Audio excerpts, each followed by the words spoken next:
Hi viewers, welcome to mummy's food Island. இன்றைக்கி நம்ம butter garlic shrimp எப்படி செய்கிறதுன்னு பார்க்க போகிறோம். வாங்க, இதுக்கு தேவையான பொருட்கள் என்னென்னு பார்த்துடலாம். நான் 1 கிலோ எறா வாங்கியிருக்கேன், அதை வாஷ் பண்ணி வச்சுருக்கேன். ஒரு பிடி கொத்தமல்லி கட் பண்ணி வச்சுருக்கேன். 2 முழு பூண்டு பொடியாக நறுக்கி வச்சுருக்கேன். காஞ்ச மிளகாவை பொடிச்சு வச்சுருக்கேன், அரைக்கக்கூடாது. மிளகுத்தூள் வச்சுருக்கேன். 40 கிராம் பட்டர் வச்சுருக்கேன். சால்ட் வச்சுருக்கேன். கூடவே வெங்காயத்தாலும் வச்சுருக்கேன், பொடியாக நறுக்கி. இப்போ முதல்ல நம்ம பட்டரை பாத்திரத்தில் போட்டு அது நல்லா கரையிற வரைக்கும் வதக்கி விட்டுடலாம். அதுக்கப்புறம் ஷ்ரிம்ப்பை அதில் போட்டுடலாம். அதை கொஞ்ச நேரம் ஒரு 5 நிமிஷம் வதக்கிட்டு வேறு ஒரு பாத்திரத்தில் எடுத்துக்கலாம். இது ஒரு செமி கிரேவி ரெசிபி.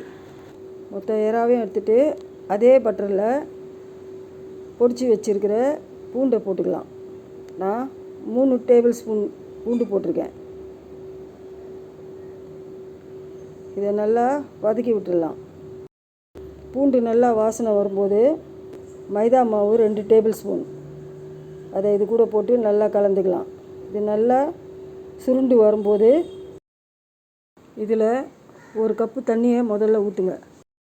அந்த கட்டியெல்லாம் நல்லா கரைச்சி விடுங்க. அது நல்லா கரைஞ்ச பிற்பாடு மறுபடியும் இன்னும் ஒரு 1/2 கப்பு தண்ணி ஊற்றி நல்லா கலந்து விட்டுருங்க.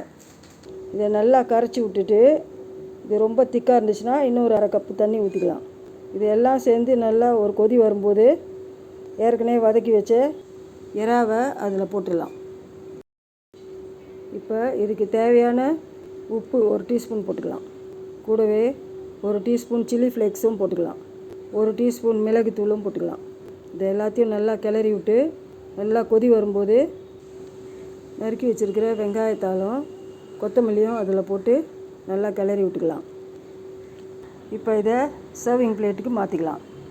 அது மேலே சில்லி ஃப்ளேக்ஸ் கொஞ்சம் தூவிட்டு அது கூட வெங்காயத்தாலும் கொஞ்சம் கொத்தமல்லியும் வச்சு இப்போ நம்ம இதை சர்வ் பண்ணலாம். இதை நூடுல்ஸோடையும் சாப்பிட்லாம், ஃப்ரைட் ரைஸோடையும் சாப்பிட்லாம், ப்ரெட்டு கூட வச்சு சாப்பிட்லாம். ரொம்ப டேஸ்டியாக இருக்கும். உங்கள் வீட்டில் குழந்தைங்க ரொம்ப விரும்பி சாப்பிடுவாங்க. ட்ரை பண்ணிவிட்டு எனக்கு கமெண்ட்டில் சொல்லுங்கள். Okay, see you on my next video. Bye.